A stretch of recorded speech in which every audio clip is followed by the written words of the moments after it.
En julio de 1989, en el municipio de Esto, en el estado de Maranhão, Brasil, nació un niño que recibió un nombre común en portugués, Danilo. Desde el principio, su infancia estuvo marcada por la carencia y el abandono. No hubo canciones de cuna ni cuentos antes de dormir. Nadie lo tomó de la mano para llevarlo a la escuela. Su niñez transcurrió en las calles, en un barrio empobrecido donde la pobreza dictaba las reglas de la vida. En las favelas de Brasil, tanto niños como adultos crecen rodeados de miseria, desempleo y marginación. Este entorno es un terreno fértil para que la delincuencia callejera florezca, pues cuando desde la infancia lo único que se conoce es hambre, violencia y privaciones, los instintos de supervivencia se despiertan de la forma más cruda. Cada persona busca sobrevivir como puede, y quienes han visto desde pequeños que la fuerza y la brutalidad dan resultados inmediatos, casi siempre terminan caminando el mismo sendero. Danilo no sería la excepción. 3 décadas después, en 2019, otra historia comenzaba lejos de aquellas calles brasileñas. En el aeropuerto de Pensilvania, Sara Brandão esperaba con ilusión a su hermana menor Débora y a sus 2 hijos pequeños, Ian y Jasmine. Después de un fracaso amoroso con el padre de sus hijos, Débora, de 30 años, había tomado la valiente decisión de dejar Brasil en busca de un futuro más seguro y prometedor. Quería ofrecerles a sus hijos una vida distinta, y encontró en su hermana la compañía y el respaldo que necesitaba. Pronto se adaptaron a la nueva rutina.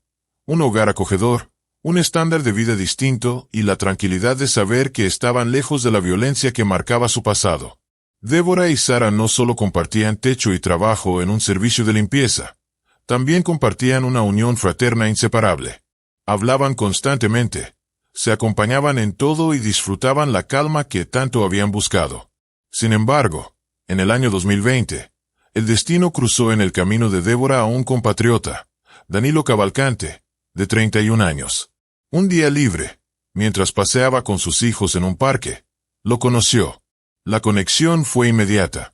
Él parecía atento, amable y cariñoso con sus pequeños. Poco a poco, Débora creyó que había encontrado en él a un hombre digno de confianza. En cuestión de meses, decidieron rentar una pequeña casa y formar lo que parecía una familia consolidada. Pero la ilusión se desmoronó pronto. La intensidad emocional de Danilo se transformó en celos, en desconfianza sin fundamento, en un deseo enfermizo de control. Lo que al inicio eran discusiones aisladas pronto se convirtió en una rutina de gritos, pleitos y violencia. Danilo, cada noche embriagado, regresaba al hogar convertido en otra persona, un hombre que actuaba con furia animal. Exigía sumisión total, castigaba cualquier resistencia y no dudaba en hacerlo frente a los niños. Débora, valiente, intentaba defenderse y proteger a sus hijos, pero la situación se volvía insostenible. Finalmente, tomó la difícil decisión de abandonar a Danilo y refugiarse en la casa de su hermana. Las amenazas se multiplicaron, y su miedo creció tanto que acudió a la policía y a los tribunales, logrando una orden de restricción para mantenerlo alejado. A pesar de los esfuerzos de Débora, Danilo no se resignó. La acechaba sin descanso, alimentando un deseo obsesivo de controlarla. Cada intento de cortar los lazos era respondido con amenazas de violencia. Débora, consciente de que su vida corría peligro, comenzó a investigar por su cuenta el pasado de aquel hombre con quien había compartido su hogar. En este punto la historia adquiere un matiz aún más oscuro. La infancia de Danilo, marcada por la brutalidad y el abandono, había sembrado las semillas de lo que sería un patrón de violencia que lo acompañaría en la edad adulta. No era casualidad, ni simple carácter. Era la repetición de un ciclo de dolor, un reflejo distorsionado de lo que había aprendido en las calles. Su vida había sido un terreno fértil para cultivar la obsesión y el dominio, elementos que ahora amenazaban la existencia de una familia entera. Cada día para Débora se convertía en una batalla entre el deseo de rehacer su vida y el miedo de que Danilo cumpliera sus amenazas. Sus hijos, inocentes, observaban el tormento de su madre y sufrían las consecuencias de un amor que se había transformado en pesadilla. En aquel pequeño hogar, que alguna vez fue símbolo de esperanza, ahora reinaba el terror. El contraste entre el hombre que Débora había conocido en el parque y el ser que la atormentaba en la intimidad era abismal. Ese cambio abrupto mostraba una dualidad inquietante, un rostro amable de día y una bestia implacable de noche. Esta contradicción no solo alimentaba la confusión de Débora, sino que también la convencía de que algo en el pasado de Danilo podía explicar aquella metamorfosis tan destructiva. Pronto, el presentimiento se volvería certeza. Danilo Cavalcante arrastraba una historia oculta, una verdad aterradora que no tardaría en salir a la luz. Una verdad que confirmaría los peores temores de Débora y que marcaría el inicio de una tragedia que estremecería a todos los que la rodeaban. Al contactar a conocidos en Brasil a través de redes sociales, Débora descubrió la verdad oculta tras la identidad de Danilo. La información que recibió la dejó en estado de shock. Aquel hombre no era quien decía ser. El 5 de noviembre de 2017, en su país natal, Danilo Cavalcante había asesinado brutalmente al joven estudiante Walter Jr. Moreira dos Reis, de apenas 20 años. Le disparó 5 veces frente a un restaurante en la ciudad de Figueiró. La investigación reveló que ambos eran amigos y que la disputa surgió por una deuda relacionada con la reparación del automóvil de Walter. Una semana después del crimen, la justicia brasileña emitió una orden de prisión preventiva en su contra. Sin embargo, por negligencias burocráticas, Danilo logró escapar. Salió del país a través del Aeropuerto Internacional de Brasilia, ya que las autoridades no inscribieron la orden en el registro nacional, sino hasta 7 meses después. En junio de 2018, se formalizó la orden de captura, pero para entonces Danilo ya había ingresado ilegalmente a Puerto Rico, donde obtuvo una identificación falsa y más tarde se estableció en el condado de Chester, Pensilvania, donde residía su hermana. Cuando Débora descubrió esa aterradora verdad, lo enfrentó con un ultimátum: debía dejarla en paz o revelaría su identidad criminal. Fue un error fatal. La noche del 18 de abril de 2021, mientras caminaba frente a su casa junto a sus hijos, conversaba tranquilamente con un vecino anciano. Los pequeños jugaban en la acera cuando Danilo apareció. Primero la apartó con calma para hablar. Desde la distancia, el vecino observaba la escena sin sospechar lo que estaba por ocurrir. En un instante, la calma se quebró. Danilo sacó 2 cuchillos y la atacó con una furia descontrolada. Débora cayó al suelo y recibió múltiples heridas de arma blanca. Sus hijos gritaban desesperados, rogándole que no le hiciera daño a su madre, pero el agresor, enceguecido, no se detuvo. La apuñaló 38 veces. El vecino intentó frenar la hemorragia, mientras la pequeña Yasmin corrió hacia la casa para pedir ayuda y llamar a emergencias. Débora fue trasladada de inmediato al hospital de Paoli, pero sus heridas eran demasiado graves. Murió poco después de ingresar. Danilo, por su parte, huyó de Pensilvania intentando evadir la captura. Durante varias horas logró escapar hasta que fue localizado y arrestado por la Policía Estatal de Virginia. Fue extraditado a Pensilvania y recluido a la espera de su juicio. El 16 de agosto de 2023 comenzó en el condado de Chester el proceso judicial por asesinato en primer grado. La investigación reveló que desde 2020, Danilo se había convertido en una sombra amenazante para Débora. La hostigaba, la golpeaba y la intimidaba sin cesar, incapaz de aceptar que la relación había terminado.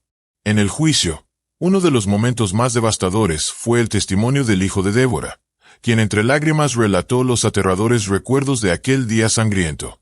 La imagen de su madre siendo atacada quedó grabada para siempre en su memoria. Al jurado no le tomó más de 15 minutos deliberar. Declararon a Danilo culpable. La sentencia fue ejemplar: cadena perpetua sin posibilidad de libertad condicional. Tras la lectura del veredicto, Danilo fue enviado a la cárcel del condado de Chester, en Pocopson, a la espera de ser trasladado a una prisión federal. Pero lo impensable ocurrió el 31 de agosto de 2023, alrededor de las 9 de la mañana. Como si fuera una escena de película, logró escalar entre 2 estrechos pasillos, utilizando la pared como apoyo, y subió hasta una chimenea que lo condujo al techo. Desde allí, esquivó con destreza las cercas coronadas de alambre de púas y se escabulló hacia la libertad. El eco del crimen de 2017 en Brasil seguía persiguiéndolo como un fantasma. Su entrada ilegal a Estados Unidos, su identidad falsa y la construcción de una vida aparente en Pensilvania eran solo piezas de un rompecabezas marcado por la violencia. Cada paso que daba lo hundía más en la oscuridad, y aun cuando la justicia lo había alcanzado, la audacia de su escape encendió el pánico en una comunidad que apenas comenzaba a sanar. Mientras tanto, La familia de Débora quedó sumida en un dolor imposible de describir. La pérdida de una hija, de una hermana, de una madre amorosa, no solo dejó un vacío irreparable, sino también una cicatriz colectiva que recordaba que el peligro había estado demasiado cerca, disfrazado bajo el rostro de un hombre que fingía ser alguien más. La brutalidad del crimen, la rapidez del juicio y la increíble fuga dibujaron un retrato aterrador de Danilo Cavalcante, un hombre marcado por la violencia desde su infancia, un fugitivo capaz de traspasar fronteras, de esconder su verdadera identidad y de desafiar al sistema penitenciario como si nada pudiera detenerlo. La historia aún no había terminado. Las cámaras de vigilancia captaron el momento exacto de la fuga. En un espacio angosto, entre dos muros del patio de ejercicios, Danilo Cavalcante apoyó brazos y piernas contra las paredes y comenzó a escalar como un insecto humano, avanzando hacia arriba con sorprendente destreza. Una vez en el techo, corrió, trepó la cerca y atravesó el alambre de púas hasta alcanzar la libertad. Las autoridades penitenciarias estaban convencidas de que habían resuelto todas las fallas tras la fuga anterior de un recluso llamado Igor Bol. Después de aquel incidente, se habían colocado refuerzos de alambre de púas para impedir un escape similar. El propio alcaide interino, Howard Holland, explicó que la debilidad no estuvo en la infraestructura, sino en el factor humano. Un guardia encargado de vigilar desde la torre no advirtió lo ocurrido y permitió que Cavalcante desapareciera de su vista. Ese guardia fue suspendido primero y luego despedido. La prisión fue cerrada de inmediato y se lanzó una operación de emergencia. El fugitivo era un criminal violento y extremadamente peligroso. Las alertas se multiplicaron. Danilo Cavalcante, 33 años, cabello oscuro, posiblemente armado. La noticia ocupó titulares en todos los medios nacionales. El jefe de la Policía Estatal de Pensilvania encabezó la búsqueda y ofrecía conferencias de prensa regulares, exhortando a la población a colaborar con vigilancia y reportes que pudieran indicar la ruta del prófugo. Los llamados dieron resultado. A pocas horas de la fuga, fue visto caminando por una carretera a unos 3 kilómetros al oeste de la cárcel. El 2 de septiembre, una cámara de seguridad lo captó nuevamente en la madrugada. Con ayuda de los reportes ciudadanos, la policía desplegó un perímetro de búsqueda, bloqueando carreteras y vías férreas para impedir su huida. Ofrecieron una recompensa de $10,000 por cualquier pista que llevara a su captura. El operativo se concentró en un radio de 3 kilómetros alrededor de la prisión, en la zona boscosa del municipio de Pocopson, condado de Chester. Allí, un residente lo vio cerca de un arroyo, pero Cavalcante logró escapar internándose en el bosque antes de que la policía lo alcanzara. La persecución continuó con una presión constante, expandiendo el perímetro cada día. Una semana después, otra cámara de seguridad registró su presencia en Longwood Gardens, un famoso jardín botánico ubicado a menos de 5 kilómetros de la cárcel. El lugar, con barrancos, campos altos y vegetación densa, ofrecía escondites ideales para alguien de baja estatura y complexión ligera como él, apenas 1.50 metros de altura y 54 kilos de peso. El subdirector de los U.S. Marshals para el Distrito Este de Pensilvania, Robert Clark, explicó que el terreno difícil, el calor sofocante y la humedad hacían aún más ardua la tarea de los equipos de búsqueda. La operación creció rápidamente. De 250 agentes desplegados en tierra, la cifra aumentó a casi 400. El cerco se cerraba poco a poco, y los oficiales se mostraban optimistas. Sabían que atraparlo era cuestión de tiempo, pero también comprendían que la astucia y la ferocidad de Cavalcante lo hacían un enemigo impredecible, capaz de burlar la vigilancia y desaparecer entre la espesura. El miedo se extendió en las comunidades cercanas. Cada sombra en el bosque parecía esconder al fugitivo. Cada crujido entre los arbustos generaba alarma.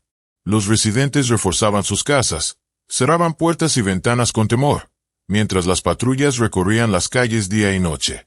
La libertad de un asesino condenado se había convertido en la pesadilla de todo un condado.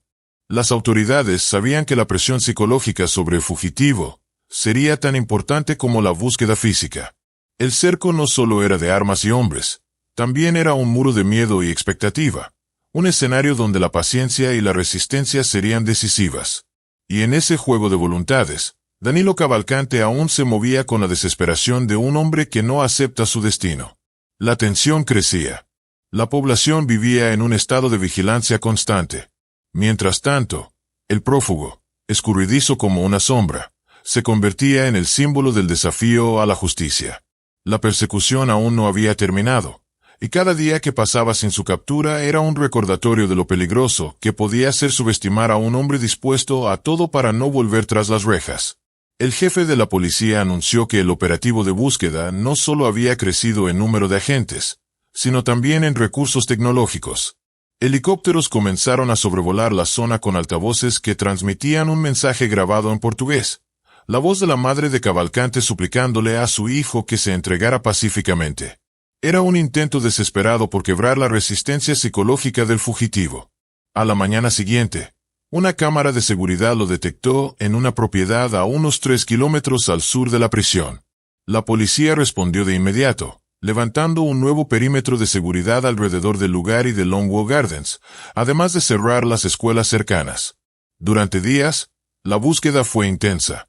Longwood Gardens reabrió de manera limitada, pero pronto volvió a cerrarse tras otro avistamiento el 7 de septiembre.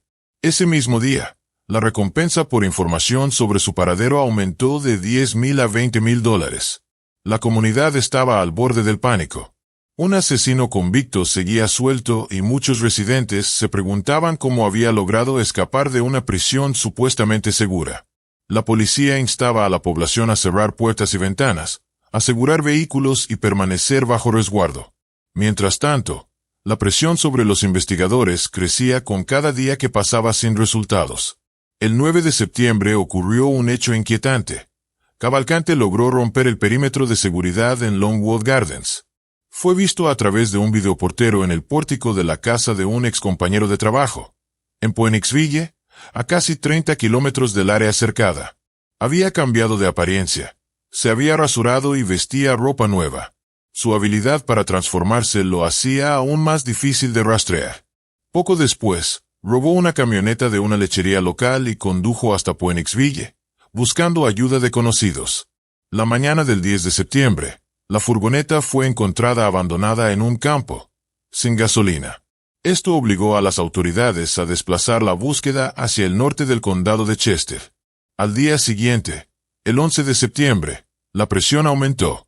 Cavalcante fue incluido en la lista de prófugos de Interpol y la recompensa volvió a incrementarse. Esa misma noche, un residente llamó a emergencias. Un hombre con la descripción del fugitivo había irrumpido en su garaje. El propietario se vio obligado a abrir fuego en defensa propia. 7 disparos resonaron en la oscuridad, pero el intruso logró huir. No solo escapó, también robó un rifle calibre .22 equipado con mira telescópica y linterna. La policía llegó de inmediato y encontró el sudadero y los zapatos de Cavalcante abandonados cerca del lugar. Se confirmó que el fugitivo estaba armado y era más peligroso que nunca. La advertencia a la población fue clara: mantenerse dentro de sus casas, cerrar todas las entradas y evitar cualquier contacto. En South Coventry Township, las escuelas cancelaron clases tras las nuevas imágenes de vigilancia que confirmaban su presencia en la zona. La policía estableció un perímetro más cerrado que los anteriores, convencida de que el cerco final estaba a punto de cerrarse sobre él. El estado de alerta era total. Un asesino convicto, ahora armado, se movía con astucia en una región que vivía aterrorizada. Las noches eran largas para los habitantes, que escuchaban cada ruido con miedo a que fuera el fugitivo buscando refugio. El caos generado por su fuga ya había trascendido las fronteras del condado. Era noticia nacional e internacional. La cacería humana mostraba el poder de la obstinación. Mientras cientos de agentes patrullaban los bosques y carreteras, la figura escurridiza de Danilo se convertía en un fantasma al que parecía imposible atrapar. Sin embargo, el círculo se cerraba lentamente, y tanto las autoridades como los residentes sabían que tarde o temprano su destino alcanzaría al hombre que había desafiado la justicia una y otra vez. El cansancio y la presión pesaban en ambos bandos.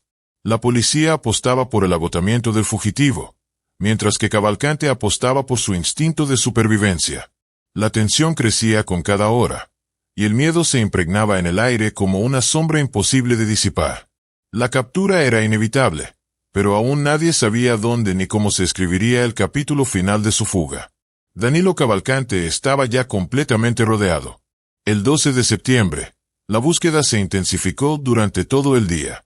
Y a la 1 de la madrugada del 13 de septiembre, un avión equipado con tecnología de imágenes térmicas detectó su rastro en los bosques cercanos. Sin embargo, el mal clima impidió que las aeronaves continuaran la vigilancia, obligando a los equipos a esperar hasta el amanecer para actuar con seguridad. La gran oportunidad llegó en las primeras horas de la mañana. Poco después de la medianoche, una alarma de seguridad dentro del perímetro final se activó, confirmando que el fugitivo seguía en la zona. A las 1 de la mañana, la señal de calor captada por un avión de la DEA fue la clave para localizarlo. La tecnología jugó un papel decisivo. Después de días de frustración, la paciencia y la estrategia permitieron dar con el objetivo.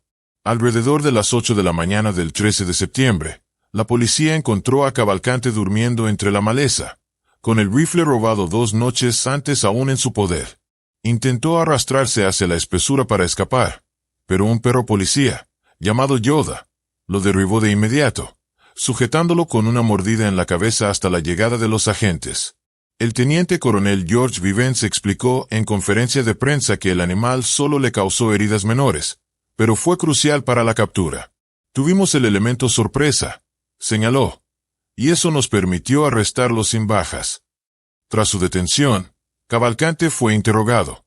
Relató que había sobrevivido alimentándose de sandías y agua de los arroyos, que solo se desplazaba de noche y que en una ocasión estuvo a punto de ser descubierto por un oficial mientras se ocultaba. Su plan final era robar un auto y dirigirse hacia Canadá.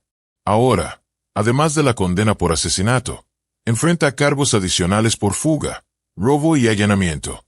El gobernador de Pensilvania, Joe Shapiro, agradeció públicamente la labor de las fuerzas de seguridad. La fiscal del condado de Chester, Deb Ryan, declaró con emoción: «Hoy es un gran día para Chester County. Nuestra pesadilla terminó y los buenos ganaron. Estamos en deuda con los socorristas por sus incansables esfuerzos para devolvernos la tranquilidad».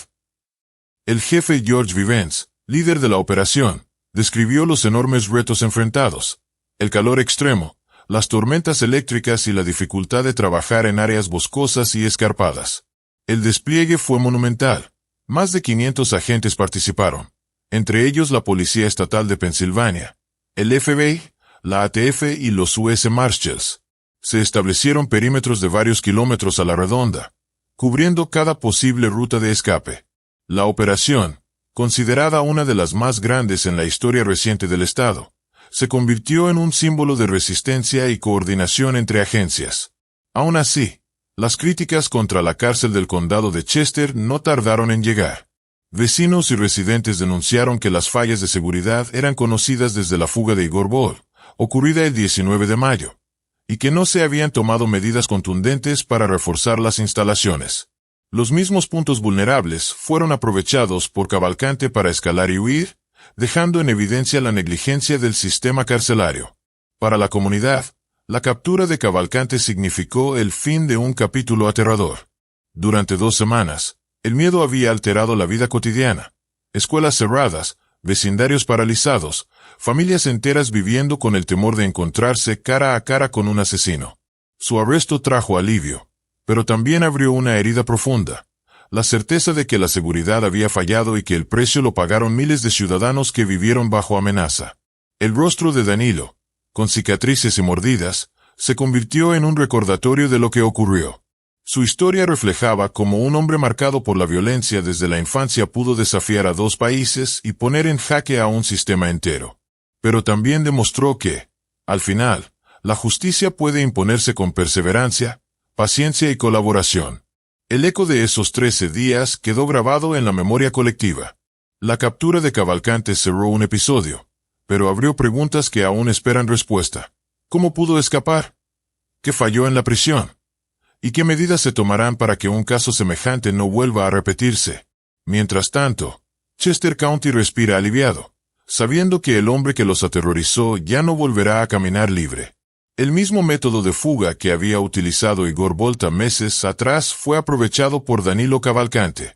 El guardia encargado de la vigilancia en el momento crítico fue despedido, pues las autoridades afirmaron que tuvo la oportunidad de detectarlo durante su escape y no lo hizo. Días después de la captura del delincuente, La cárcel del condado de Chester anunció la instalación de un techo metálico sobre el área donde Cavalcante escaló entre dos muros para alcanzar el tejado, además de implementar nuevas medidas de seguridad y mejoras en la infraestructura. El propio gobernador de Pensilvania, Joe Shapiro, declaró: "Existen preguntas claras que los funcionarios del condado de Chester tendrán que responder, especialmente considerando los antecedentes de esta prisión y lo ocurrido en fugas anteriores". Lo cierto es que la cooperación entre las agencias de seguridad y la comunidad fue decisiva. La comunicación constante, la vigilancia de los residentes y la determinación de las fuerzas del orden lograron poner fin a una persecución que había mantenido en vilo a todo un estado. El mal representado por Danilo Cavalcante fue contenido, y la justicia se aseguró de que jamás vuelva a recuperar su libertad. Gracias por ver este caso. No olviden suscribirse al canal. Aún quedan muchas historias impactantes por contar. Amigos, hoy nos adentramos en un caso estremecedor, un crimen que estremeció a toda una ciudad. A finales del verano de 2016, en Spring Creek Park, un hecho violento provocó indignación y temor entre los habitantes de Nueva York.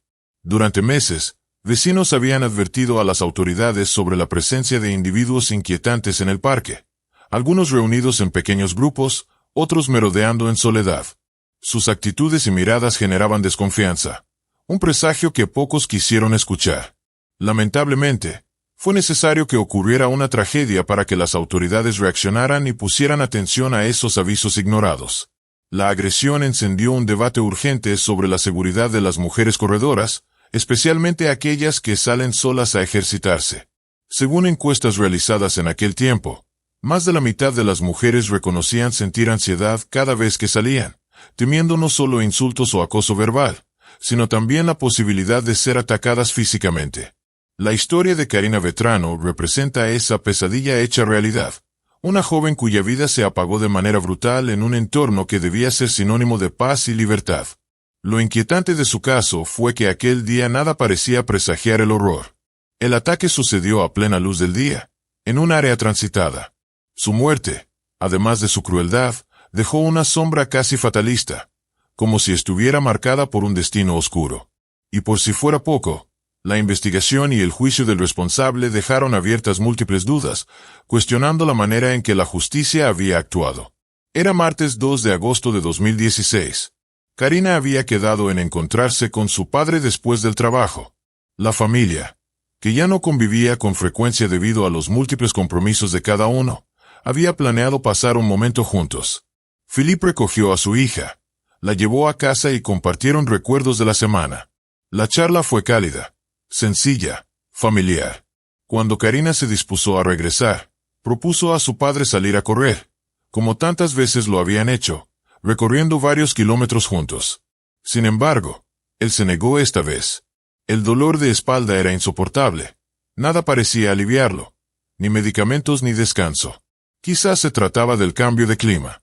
Incluso pensó en ofrecerle dinero para un taxi, preocupado por su seguridad. Pero la tarde era perfecta. El calor había cedido. Una brisa fresca acariciaba el aire, y el parque parecía el lugar ideal para despejar la mente. Karina decidió correr sola. Además, se preparaba para un maratón cercano y la práctica era indispensable. Había terminado recientemente una relación sentimental y buscaba distraerse, encontrar en el ejercicio la calma que necesitaba. Aquella decisión sellaría su destino. A las 5:45 de la tarde salió de la casa. Su primer destino, Spring Creek Park, un rincón verde escondido entre la estructura urbana de la ciudad, una especie de oasis de tranquilidad. Sin embargo, no todo el parque era seguro. Gran parte estaba cubierto de maleza y pantanos. Su padre, consciente de los peligros, le pidió que se mantuviera en la ruta habitual, lejos de caminos desconocidos o de personas extrañas. Pero Karina, en busca de un momento de soledad, se desvió hacia un área desierta, cubierta de hierba y silencio. Allí, de manera repentina, sintió un golpe brutal en la cabeza y cayó al suelo. Esa imprudencia, tan común y tan humana, terminó arrebatándole la vida. En la casa Vetrano, la angustia empezó a crecer con el paso de las horas. Habían transcurrido 2 desde la última vez que vieron a su hija menor. Para entonces ya debía estar de regreso, contestando llamadas o mensajes. Ella misma había prometido mantener el celular cerca, pero esta vez no respondía. La ansiedad se volvió insoportable. Philippe, con un presentimiento oscuro, acudió a pedir ayuda a su vecino, un alto jefe del Departamento de Policía de Nueva York, con quien mantenía buena relación. El oficial entendió de inmediato la urgencia. La desaparición de una joven, en ese contexto, no podía tomarse a la ligera. Organizó rápidamente un operativo inicial para rastrear la zona del parque. Cada minuto contaba. Mientras tanto, la familia Vetrano se sumía en un torbellino de emociones, miedo, incredulidad y una esperanza que se aferraba a la posibilidad de que todo fuera un malentendido. Ese parque, que había sido refugio de corredores y familias, se convirtió en escenario de una búsqueda desesperada. La caída del sol parecía anunciar que lo peor podía confirmarse en cualquier instante. El eco de los pasos de Karina, que horas antes marcaban un ritmo de vida y energía, ahora eran sustituidos por el crujir de ramas bajo los pies de policías y vecinos que recorrían la maleza con linternas y corazones apretados por el miedo. La tensión de aquella noche no se borraría jamás de la memoria de quienes participaron en la búsqueda. Cada arbusto revisado, cada sombra, se convertía en una amenaza latente. El presentimiento de su padre se hacía más pesado a cada segundo, como si supiera en lo profundo de su alma que algo terrible había sucedido. En ese instante, la ciudad descubría una verdad incómoda. Ningún espacio, por bello que parezca, está completamente libre del mal. Philippe sabía que no era un hombre dado a exagerar. Por eso, cuando se reportó la desaparición de Karina Vetrano, la policía entendió de inmediato la gravedad de la situación. Se inició una búsqueda exhaustiva en el parque y en las calles cercanas. Canes rastreadores fueron desplegados, pues todos eran conscientes de que las primeras 24 horas tras la desaparición de una persona resultan determinantes para encontrar pistas. La policía movilizó cada recurso disponible antes de que cayera la noche. Al mismo tiempo, el propio Philippe, acompañado por voluntarios, recorría Spring Creek Park con una determinación desesperada, atravesando los senderos y abriéndose paso entre la hierba alta, mientras llamaba insistentemente a su hija sin recibir respuesta. Al caer la tarde, algo brilló en medio del pasto. Philippe se acercó y reconoció el teléfono de Karina. Durante un instante, quiso creer que quizás lo había perdido y que todo no era más que un malentendido. Lleno de esperanza, caminó hacia los agentes para informarles, pero decidió adentrarse un poco más en la espesura. De pronto, su pie tropezó con algo blando. Se inclinó y, con horror, descubrió un cuerpo semidesnudo, boca abajo. Lo volteó con manos temblorosas y su grito desgarrador rompió el silencio de la noche. Era su hija. Karina no había perdido el celular, como él había imaginado. No contestaba porque ya no estaba con vida. El dolor lo consumió al instante. La policía corrió hacia él, intentando alejarlo del cuerpo. Explicaron con firmeza que aquello era ya una escena del crimen, que cada detalle debía preservarse como evidencia. Le pidieron no tocar nada más. El hombre, arrasado por el dolor, fue llevado lejos del lugar donde su mundo se había derrumbado. En el camino de regreso, su mente se inundó de recuerdos y de un pensamiento que lo atormentaba. ¿Cómo decirle a su esposa que su hija había sido asesinada? Las imágenes de toda una vida desfilaron ante él. Recordó aquel 12 de julio de 1986 en Queens, cuando Karina nació, la segunda hija que llegaba para llenar su hogar de alegría. Orgulloso, siempre la describió como obediente, respetuosa y aplicada. La veía avanzar en sus estudios con disciplina hasta graduarse con una maestría en patología del lenguaje en la Universidad de St. John's. Karina soñaba con ayudar a los más vulnerables y había trabajado con niños autistas, dejando huellas imborrables en quienes la conocieron. Pero su espíritu iba mucho más allá. Viajera, escritora, apasionada del deporte. Correr era su motor, el vínculo que más la unía a su padre. Philippe recordó también los momentos en que miraba con desconfianza a los pretendientes de su hija, deseando que algún día encontrara un amor sincero, alguien con quien construir una familia sólida, como él mismo lo había hecho con Katy. Imaginaba nietos que algún día le darían nueva vida al hogar. Pero aquel sueño había sido arrancado con violencia. Al llegar a la puerta de su casa, el hombre se detuvo un instante. Respiró hondo, repitiéndose que debía ser fuerte, que su familia lo necesitaría entero. Katy lo recibió en el umbral, y sin necesidad de palabras, comprendió lo sucedido al ver el rostro de su esposo. Ella lo abrazó entre lágrimas, compartiendo un dolor que no tenía consuelo. La noticia se esparció rápidamente entre familiares y amigos. Nadie podía aceptar lo ocurrido. Nadie quería creer que aquella joven llena de vida hubiera muerto de forma tan cruel. La investigación confirmó lo que a simple vista era evidente. Karina había sido víctima de un ataque brutal. Las marcas en su cuerpo hablaban de resistencia, de una lucha feroz por sobrevivir. Sus manos aún apretadas en puños parecían un símbolo final de la valentía con que enfrentó a su agresor. Las heridas y abrasiones que cubrían su piel eran testigos silenciosos de aquella confrontación mortal. Para los investigadores, la escena era clara. Karina se defendió hasta el último aliento. Y esa lucha, aunque perdida, reflejaba la fuerza que siempre la había caracterizado. En ese momento, el dolor de su padre se mezclaba con un amargo orgullo. Su hija no se rindió. El impacto social de su asesinato comenzó a sentirse de inmediato. La comunidad, ya temerosa por la inseguridad en la zona, se unió en un coro de indignación y luto. Cientos de mujeres se identificaron con la tragedia, reconociendo en ella el reflejo de sus propios miedos. Lo que le ocurrió a Karina no era un hecho aislado, sino un recordatorio brutal de la vulnerabilidad que enfrentaban a diario. Y para la familia Vetrano, la vida jamás volvería a ser la misma. La casa que alguna vez había resonado con risas y planes futuros se transformó en un espacio lleno de silencio. Cada rincón parecía recordarle a Philippe y Katy los sueños de su hija, sueños ahora truncados. Y mientras el dolor los consumía, una sola certeza los mantenía en pie: la necesidad de encontrar justicia, de asegurarse de que la voz de Karina no se perdiera en el olvido. La ropa deportiva de Karina estaba rota, signo evidente de la brutalidad que había sufrido. La autopsia reveló que la parte posterior de su cráneo había sido golpeada con un objeto contundente, posiblemente una piedra. Sin embargo, la causa oficial de la muerte fue asfixia. En su cuello se apreciaba una marca clara, huella imborrable de la violencia ejercida contra ella. Los peritos concluyeron que el ataque había tenido un carácter íntimo y sádico.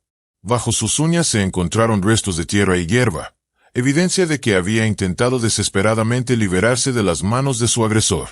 El examen forense mostró aún más señales de resistencia. Sus dientes estaban astillados y algunos habían sido arrancados, prueba de que había mordido para defenderse.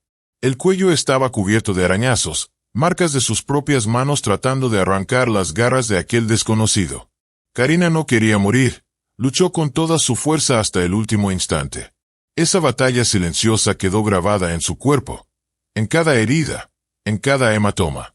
Detrás de la joven atleta había mucho más que una vida sana.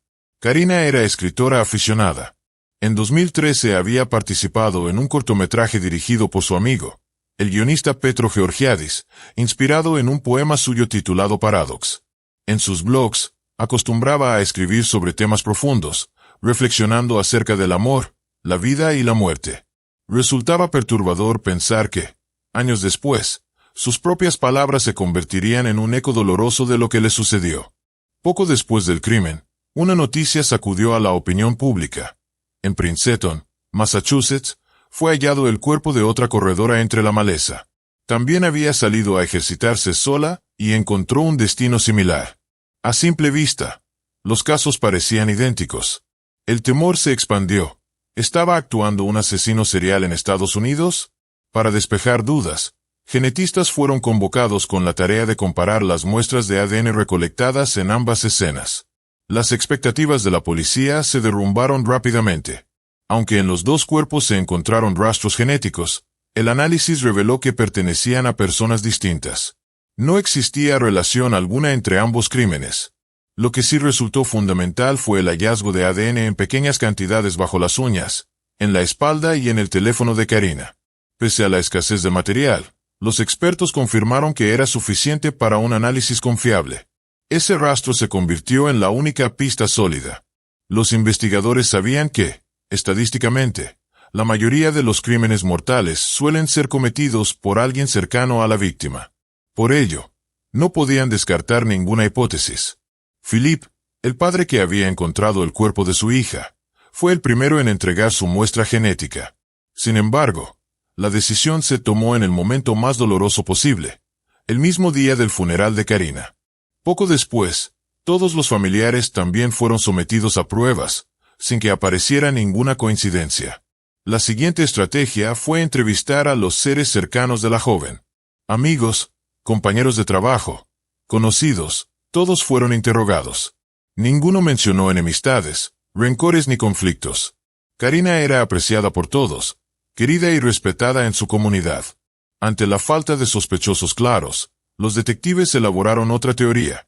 El crimen había sido impulsado por los instintos más bajos, un ataque repentino de un desconocido atraído por la belleza de la joven en un lugar solitario. Ante el vacío de respuestas, la policía recurrió al apoyo ciudadano. Ofrecieron una recompensa de $10,000 por información que llevara al responsable. La iniciativa movilizó a la sociedad. Llegaron cientos de reportes, pistas y llamadas anónimas. Los detectives siguieron más de 250 posibles indicios, realizaron 600 pruebas genéticas y redactaron alrededor de 1,700 informes. Y sin embargo, todo fue en vano. El culpable parecía no tener antecedentes, al menos ninguno registrado. Eso hacía aún más complejo el caso. Era como si la violencia hubiera surgido de la nada. El 31 de agosto de 2016, cuando la investigación parecía estancada, un trabajador de mantenimiento se presentó en la comisaría. Llevaba consigo una información que podría cambiarlo todo. En el momento de la muerte de Karina, aseguró, había visto algo en el área del parque que las autoridades debían escuchar con atención. La posibilidad de una nueva pista encendió un rayo de esperanza en un caso que, hasta entonces, parecía rodeado de oscuridad y misterio. El rumor del asesino suelto seguía creciendo en la comunidad.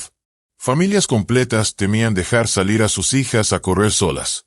Grupos de mujeres comenzaron a organizarse para ejercitarse en compañía, mientras la prensa hacía eco del pánico colectivo. Karina se había convertido en un símbolo, en un recordatorio de la fragilidad de la seguridad cotidiana. Y cada día sin respuestas aumentaba la presión sobre los investigadores, que sabían que un error podría costar otra vida. La resiliencia de sus padres, que exigían justicia con cada palabra, mantenía vivo el caso en la opinión pública. Su dolor no era silencioso. Se transformó en lucha, en un reclamo insistente de verdad. Mientras tanto, la sombra del desconocido que había cegado la vida de Karina parecía escurrirse entre los dedos de la justicia, desafiando a todos los que buscaban su rostro. El trabajador de mantenimiento relató que, en una zona restringida del parque, había visto a un hombre salir de entre los arbustos y huir rápidamente hacia el norte.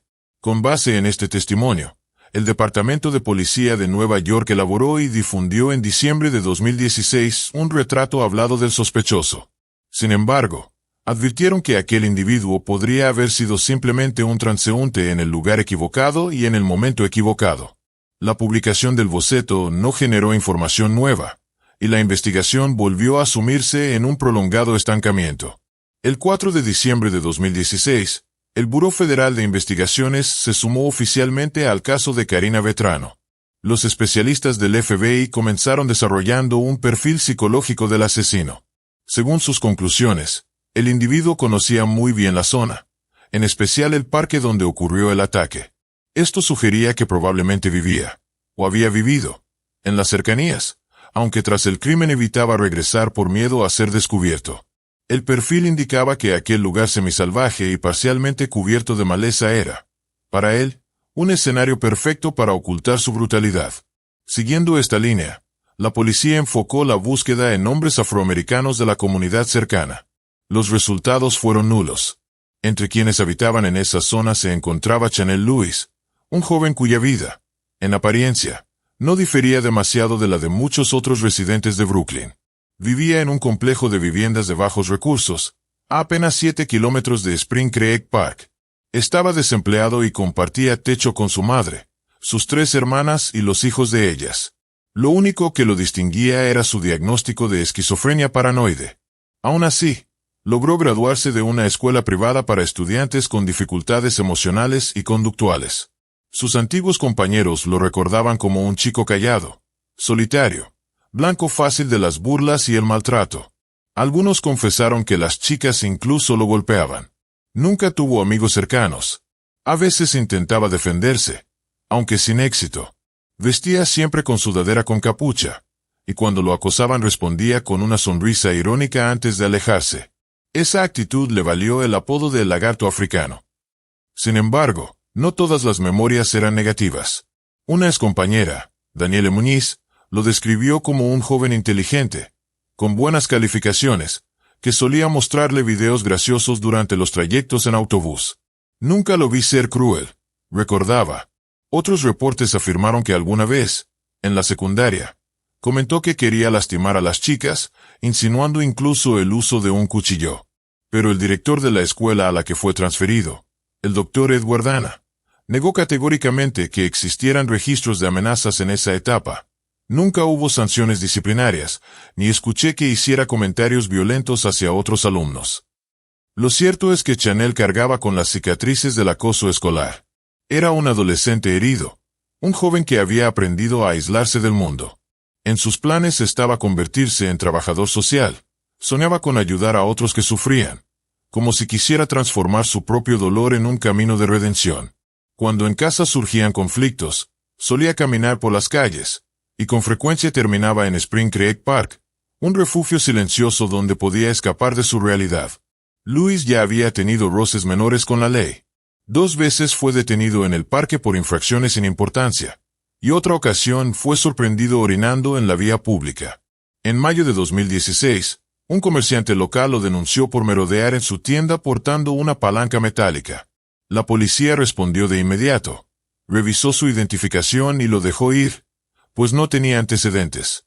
Sin embargo, ese registro quedó asentado en los archivos. Meses más tarde, resultaría ser una pieza clave en la investigación del asesinato de Karina. El eco de sus encuentros con la policía, aunque aparentemente triviales, empezaba a trazar un perfil inquietante. Pequeños incidentes, detalles casi olvidados, se convertirían en señales que, unidas, apuntaban hacia un posible culpable. En febrero de 2017, un detective con experiencia, John Russo, se preparaba para conectar esos hilos dispersos, convencido de que la verdad estaba más cerca de lo que muchos creían. El recuerdo de Karina continuaba golpeando a la ciudad. Cada nuevo dato se seguía con atención. Cada hipótesis alimentaba la esperanza de justicia. El rostro del asesino aún era una sombra, pero poco a poco, la investigación comenzaba a perfilarlo, como si un rompecabezas oscuro empezara a armarse ante los ojos de los detectives. Mientras tanto, la familia Vetrano vivía entre la desesperación y la fuerza. Philip y Katy se mantenían firmes, participando en cada rueda de prensa, en cada llamado público. Su hija ya no estaba, pero su voz seguía presente a través de ellos, exigiendo verdad, exigiendo que aquel monstruo no quedara impune. La comunidad entera aguardaba, con un silencio tenso, la próxima pieza del caso. El detective John Russo recordó algo que le parecía significativo. En varias ocasiones había visto a un joven con sudadera de capucha merodeando por el parque. Incluso una vez intentó seguirlo, intrigado por su comportamiento. El muchacho caminaba despacio, se detenía largos minutos frente a las casas cercanas al parque, como si las observara para cometer robos. Sin embargo, Russo lo perdió de vista. Al día siguiente, tras la denuncia de un comerciante, la policía volvió a recibir la descripción de un adolescente con características similares. 2 meses después del crimen, Russo no pudo quitarse de la mente la imagen de aquel vagabundo en el parque. Quizá había visto o escuchado algo importante. Fue entonces cuando los investigadores dirigieron su atención hacia Chanel Louis. Al revisar su expediente, los detectives notaron detalles llamativos. Un joven solitario, con antecedentes de comportamientos extraños, del que maestros y conocidos aseguraban que alguna vez había manifestado deseos de hacer daño a chicas. Aquella información levantó una alerta inmediata. Sin otras pistas sólidas, la policía decidió enfocarse en él. Las sospechas crecieron cuando salió a la luz lo ocurrido el día del asesinato. La tarde del 2 de agosto de 2016, tras una discusión con su familia, Chanel salió de casa y se dirigió al parque. Al regresar horas después, su ropa estaba rasgada y presentaba arañazos y moretones. Cuando su madre lo interrogó, él dijo que había sido atacado. Sus explicaciones coincidían con la descripción de un testigo que había visto a un hombre huir del parque en ese mismo horario. El 3 de agosto de 2016, su padre, un exdirector escolar, lo llevó al hospital. El joven tenía múltiples heridas, cortes profundos e incluso una mano lesionada. La revisión de los expedientes médicos confirmó la visita, pero los investigadores interpretaron aquello de otro modo. Las lesiones eran compatibles con una violenta confrontación, como la que había vivido Karina. El 4 de febrero de 2017, Chanel fue conducido a la estación de policía. De manera voluntaria accedió a proporcionar una muestra de ADN, un gesto que confundió a los agentes. ¿Acaso un asesino estaría dispuesto a colaborar tan fácilmente? La incertidumbre aumentó. A la mañana siguiente, comenzó el interrogatorio. Luis admitió que había estado en el parque alrededor de las 5 de la tarde el día del crimen. Aclaró que caminaba por los senderos de tierra, no por los matorrales, y que llevaba audífonos puestos. Cuando los investigadores le preguntaron si algo había ocurrido al encontrarse con una corredora, Chanel bajó la mirada, asintió y murmuró un sí. La sala quedó en silencio. Su respuesta, vaga y confusa, dejó a todos atónitos. Estaba enojado. Pasó lo que pasó, terminó diciendo con un tono apagado. Los detectives, aunque sorprendidos, sabían que esa confesión era demasiado imprecisa para sostenerse en un juicio. Poco a poco, Chanel comenzó a dar más detalles. Explicó que, tras discutir con su familia, había salido a caminar para despejarse. En el parque se cruzó con una mujer que corría sola y decidió seguirla. Cuando pasó a su lado, la sujetó de los hombros y la lanzó al suelo. Le golpeó el rostro varias veces para impedir que gritara. Esos golpes le fracturaron y arrancaron dientes, además de provocarle la lesión en la mano. Según su propio relato, la lucha duró cerca de 5 minutos. Karina se defendió con fiereza, arañando y mordiendo para liberarse. Chanel la arrastró fuera del sendero, hacia la hierba alta, donde intentó desvestirla y abusar de ella. La joven estaba aterrada, pero no se rindió. Peleó con todas sus fuerzas hasta el último instante. Finalmente, Luis la estranguló con brutalidad hasta que comprendió que había dejado de respirar. Cuando los agentes le preguntaron si conocía a la víctima, Chanel respondió con frialdad: no. Aquella declaración, seca y definitiva, marcó un punto de no retorno en el caso. La policía tenía frente a sí no solo un sospechoso, sino un asesino confeso que relataba, con escalofriante indiferencia, cómo había arrebatado la vida de una joven llena de sueños. La confesión estremeció a todos. Aunque había dudas sobre la manera en que se desarrollaría un juicio, lo cierto era que la investigación había llegado a un momento crucial. Tras meses de incertidumbre, finalmente se había puesto rostro y nombre al responsable del crimen que había conmocionado a Nueva York. Para la familia Vetrano, escuchar esos detalles fue como revivir cada segundo del horror que había sufrido Karina. Pero al mismo tiempo, era el inicio de un nuevo camino, el de la justicia. Porque aunque nada devolvería a su hija, al menos su memoria no quedaría atrapada en la sombra del silencio. Chanel aseguró no conocer a Karina antes de aquel encuentro, y que todo había ocurrido por casualidad. El motivo del crimen resultó tan inesperado como desconcertante. Declaró que la música a todo volumen que un pandillero del vecindario ponía durante horas había despertado en él un odio y una agresividad incontrolables. Esa furia acumulada terminó descargándose sobre la joven corredora. Una explicación extraña, difícil de aceptar. Pero las dudas se disiparon cuando los resultados de ADN confirmaron con exactitud que las huellas microscópicas encontradas en el cuerpo y el teléfono de la víctima pertenecían a Chanel. Con esas pruebas en mano, la policía y la fiscalía dieron el caso por cerrado y listo para juicio. Aún así, el motivo seguía pareciendo poco creíble. Algunos sugirieron que quizá Chanel ya había notado a Karina en otras ocasiones, pues solía frecuentar el parque. Tal vez la había visto correr junto a su padre y había sentido interés por ella. Si en algún momento intentó acercarse y fue rechazado, pudo haberse enfurecido y desencadenado la tragedia. Una hipótesis mucho más comprensible que la excusa inicial. El 5 de noviembre de 2018 comenzó el juicio contra Chanel Lewis. A pesar de sus declaraciones previas ante la policía, en la corte se declaró inocente. Su familia respaldó esa postura, negando su participación en el crimen. La fiscalía lo acusó de homicidio y agresión sexual, cargos que lo enfrentaban a una condena de entre 25 años y cadena perpetua. El proceso no se limitó al tribunal. También se trasladó a los medios de comunicación, donde el caso dividió opiniones y encendió debates. La defensa alegó que durante su arresto se habían cometido violaciones legales y denunció que la investigación estaba teñida de racismo y discriminación. Sin embargo, el juez rechazó esas acusaciones, afirmando que el procedimiento se había llevado a cabo conforme a la ley. Mientras tanto, la Fiscalía presentó pruebas contundentes, incluyendo los análisis genéticos.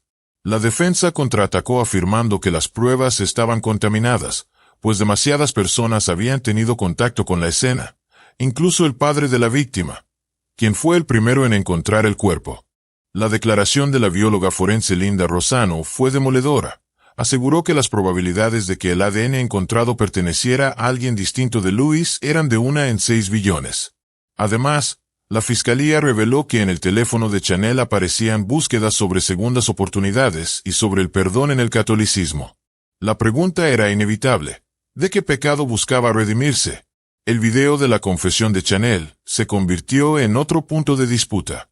Sus abogados afirmaron que había sido obtenida bajo una fuerte presión psicológica, acusando a la policía de manipular el material y de iniciar la grabación solo después de hostigarlo.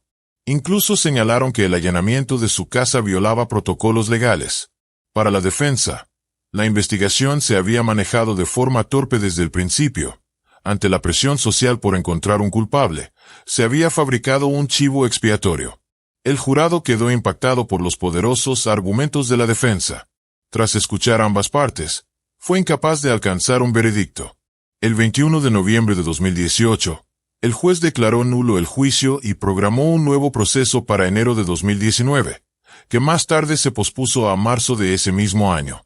Finalmente, tras 5 horas de deliberación, Chanel Luis fue hallado culpable del asesinato de Karina Vetrano y sentenciado a cadena perpetua sin derecho a libertad condicional el 23 de julio de 2019. Las tácticas dilatorias de la defensa incluyeron la denuncia de una fuente anónima que hablaba de mala conducta de un jurado, insinuando presión indebida y hasta una conspiración. Algunos llegaron a calificar el juicio como una turba de linchamiento.